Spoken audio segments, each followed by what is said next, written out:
In space, no one can hear you scream with excitement! For you see, in the early 90s, a critically acclaimed sci-fi shoot-'em-up was released.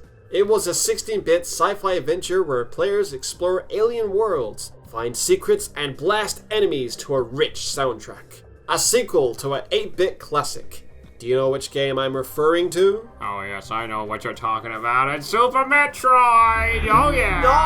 No! I'm talking about Turrican 2! Oh. Yeah. Oh, I mean, yeah, we did cover Metroid before, so yeah, I don't know why we'd do Metroid again. Yeah, exactly. So in this video, we'll be talking about the Turrican series, from its origins on the Commodore 64 to its forthcoming 30th anniversary. So, get suited up. We're going where no YouTuber has gone before.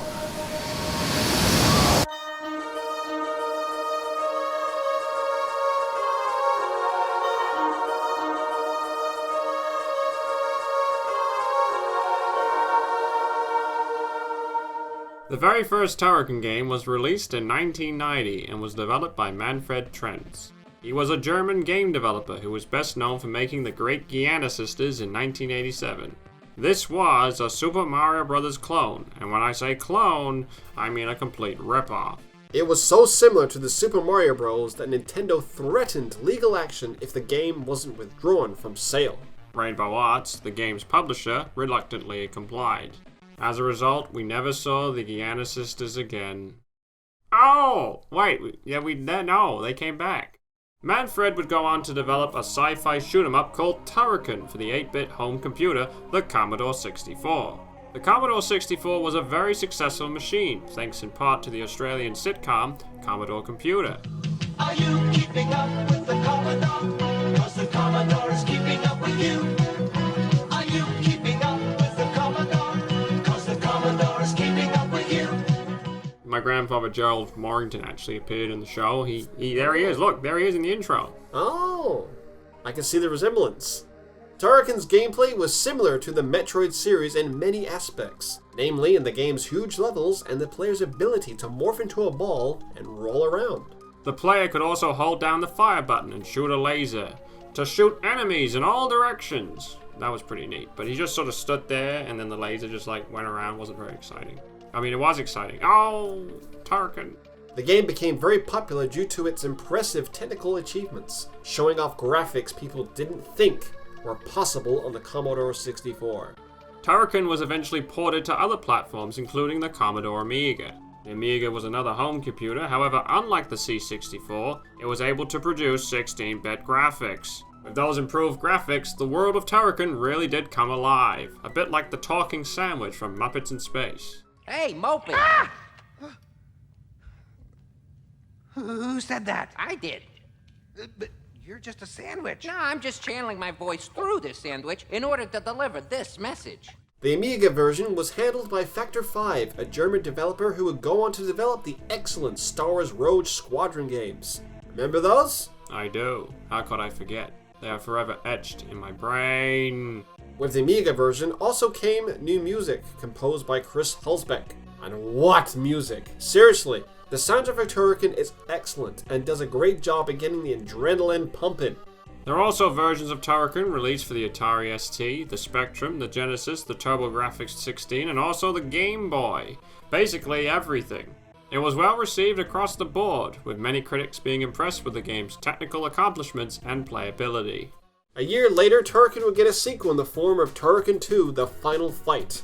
The Final Fight? It makes it sound like it's the final game already. It does, except there's loads more after this. Like all great sequels, Turrican 2 improved upon its predecessor with more satisfying gameplay, more weapons, larger levels, and an even better soundtrack. Honestly, I can't stress this enough, but the music is so good, it could work for anything. I mean, I think the music is also great for parties.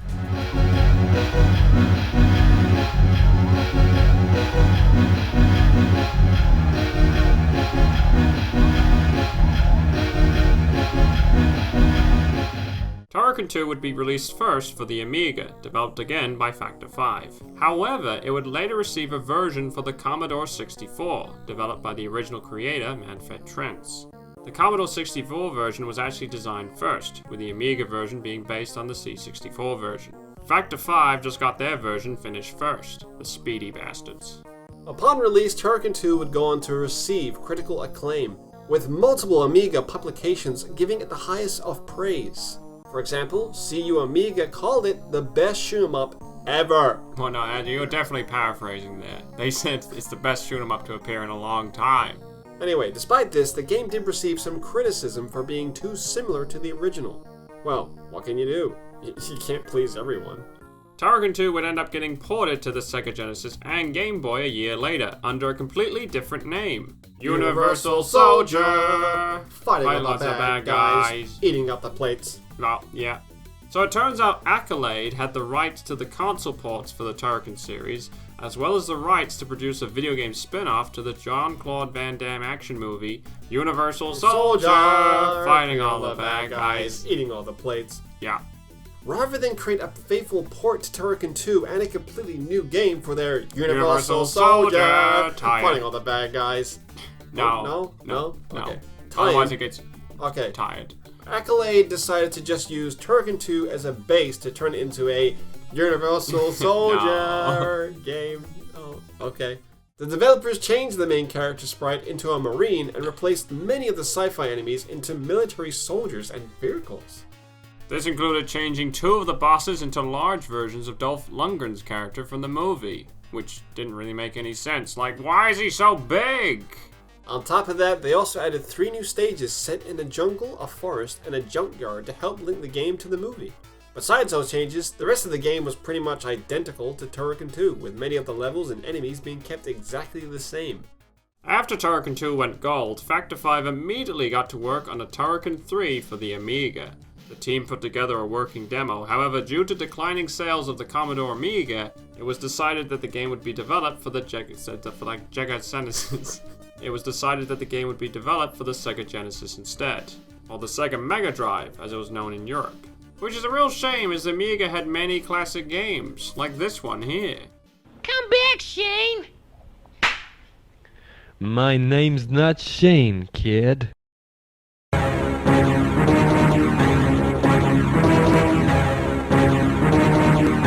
Factor 5 started developing the game for the Genesis under the new title Mega Turrican. They worked from scratch, or as my grandfather used to say, absolute zero. Unfortunately, while they were developing the game, Factor 5 were unable to find a publishing partner for it, meaning the game was stuck in limbo. Everybody limbo! Everybody limbo. For some reason, Turrican's original publisher, Rainbow Arts, didn't want to publish the game for the Sega Genesis. Development of Mega Turrican finished, but the game still didn't have a publisher. During this time, German developer Keok, I believe, Keoko, who made the excellent side-scroller Apogee, approached Rainbow Arts to make their own version of Turrican 3. Unfortunately, this version never materialized. A bit like Crash and Burn by Big Red Button. With a rekindled interest in having a third Turrican game on the Amiga, Rainbow Arts decided that they will port Mega Turrican to the computer. As a result, Mega Turrican was rechristened to Turrican 3 Payment Day, and was released for the Commodore Amiga in 1993. Meanwhile, Mega Turrican languished in the darkness, unable to get a publisher. As Turrican 3 was a port of a Mega Drive game, notable graphical elements were compromised in the porting process. This included some loss of color, missing backgrounds, and a lack of some animations and graphical effects. This didn't mean the Amiga was crap, it just meant it was a lazy port. Turrican 3 felt different to the previous games, with the main sprite being redone and the levels being not as large as the previous 2 installments. However, Turrican 3 did introduce a new grappler mechanic, which was pretty neat. And this feature would actually inspire every developer in the future, such as Ratchet & Clank. No, I think Bionic Commando would do that. No, that was inspired by Turrican 3's No, grappling because hook. Bionic Commando came before it. The grapple arm mechanic was new in Turrican 3. It was new for Turrican. It was new to Turrican. It was used before. And It was not new for Turrican, but it wasn't new for video games! Upon release, the game received good reviews, although some thought the game was too similar to the previous entries, making for an uninspired gameplay experience. The music, though, was still awesome. Shortly after this, Turrican would make the jump to Nintendo with the release of Super Turrican in 1993. Super Turrican was developed by Factor 5 for the SNES and was another technical showstopper. The game featured spectacular graphics and sound, smooth gameplay and varied level design. There was even a sequence on a train, which I usually died on all the time.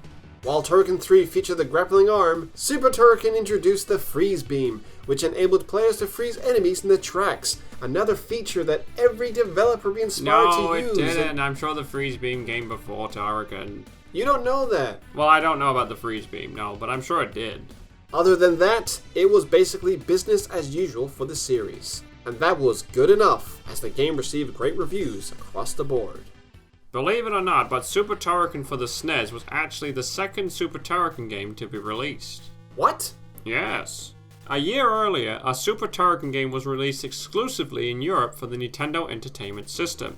It was developed independently by the Turrican OG, Manfred Trance. The game was basically a greatest hits collection of the first two Turrican games, featuring many of the same levels and enemies. For the most part, the core gameplay remained intact, however there were some minor tweaks. For example? Well, for example, the player could run faster by holding the fire button, and there were no checkpoints, meaning if the player died, they would have to start the whole level again. That's unfair. In a series first, the music was not composed by regular composer Chris Helsbeck, but rather by Manfred Trance himself, which explains why the game sounds like complete garbage. Only kidding, it sounds alright, but you wouldn't play this music at a party.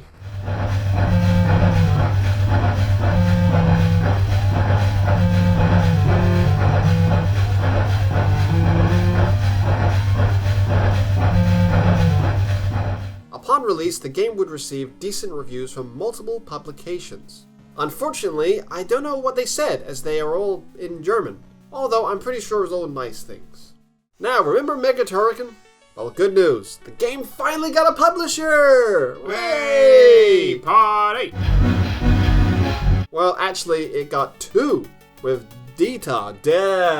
with Data East publishing the game in North America and Sony ImageSoft publishing the game in Europe. The game would be released in 1994, a whole year after Turrican 3 had hit the shelves on the Commodore Amiga. To be honest, we already covered this game when we talked about Turrican 3, so you know the drill. You've got the grappling hook, the shooting, the aliens, the secrets, business as usual, so let's go! Super Turrican for the SNES would get a sequel a year later with the release of Super Turrican 2 in 1995. Despite the game's cover art depicting a man in armor, the in-game protagonist was actually now a woman.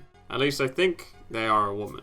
The game does feature a female voice announcing the power-ups this time around, whereas before it used to be a male voice. I could be entirely wrong, but I thought it was a woman. Anyway, Super Turrican 2 moved away from the large levels of the previous games to instead focus on more straightforward shoot-'em-up action. This game was more similar to Konami's Contra series in that regard. This wasn't necessarily a bad thing, however, as the game provided loads of cinematic moments and gameplay variety. You had loads of weapons to use, vehicles to ride, and even the grappling arm made a comeback. On top of that, the game made use of the 3D Mode 7 effects, which were only possible on the Super Nintendo. Now you're playing with power, superpower! The gameplay was once again complemented by another fantastic soundtrack from Chris Helsbeck. Speaking of music, we have this advert to show you. What? What advert? You know, the one that we did. Remember we said the soundtrack is so good that you can actually make your own songs to it, so we actually wrote our own lyrics? Show me this advert. I don't remember this advert. Oh, you did it. You were singing some of the songs. Here it is. Now that's what I call Turrican 87. It contains all sorts of greatest hits, such as I Love My Bro. I love my bro. I love my little bro. I love my brother so much. Oh, We are mindless slaves. We are mindless slaves, working every single day. We are mindless slaves, working around the clock. And the best got better with their latest single, Rob the Martian. Gotta rob the Martian. Gotta rob the Martian. Gotta rob the Martian. Gotta rob the Martian. Now that's what I call Turrican 87. Available never. All these elements came together to make to make for one explosive gameplay experience. Of course. With most critics being very impressed. Very impressed. Sorry, I don't know what's wrong with me right now. For instance, GamePro gave the game a rave review, describing the controls as flawless and the visuals as stunning. After the release of Super Turrican 2, several attempts were made to continue the franchise. Unfortunately, all of these projects would become cancelled, never to see the light of day. The first of these projects was Turrican 3D, which intended to bring the Turrican series into the third dimension. The game was in development by Manfred Trentz and was a Unfortunately, the game's publisher, THQ, suddenly stopped development of the game. Manfred said this was because many members of the project were too profit-orientated. A bit like the other guy who wants to keep monetizing the tetrahedron. We need money, you know. You still get your job in KFC. What's my job? You're doing your dissertation. You're at uni. You'll be earning more than me once you graduate. What do you mean uni? I'm still in high school. I'm only 15. Then why are you writing your dissertation? No. The project failed as a result because they wanted money too much. But hey, at least we got these pretty neat screenshots, and look, he finally matched the box art. Isn't that lovely? Another attempt to bring Turrican into the third dimension was being handled by the US division of Factor 5.